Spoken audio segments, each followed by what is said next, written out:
আজকে সরকার পরিবারের Sunday lunch menu আমরা নিয়ে নিলাম শসা, পেঁয়াজ ও টমেটো সুন্দর করে কেটে সাজিয়ে রাখলাম প্রথমে প্লেটে। এরপর রেডি করে নিলাম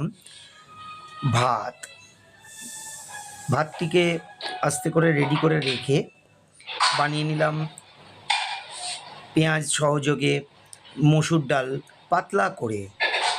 তারপর রেডি রাখলাম আমাদের একটি সুন্দর আইটেম পনিরের কারি। এর সাথে আমরা রেডি করলাম পাতলা পাতলা করে কাটা বেগুন, যাকে কড়া করে ভেজে ভালো করে নামিয়ে রাখলাম সাজিয়ে প্লেটেতে।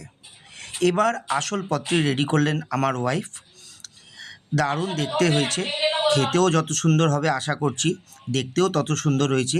সেটাকে সুন্দর করে পরিবেশন করে রাখা হলো, রেডি করা হলো এবার প্লেট।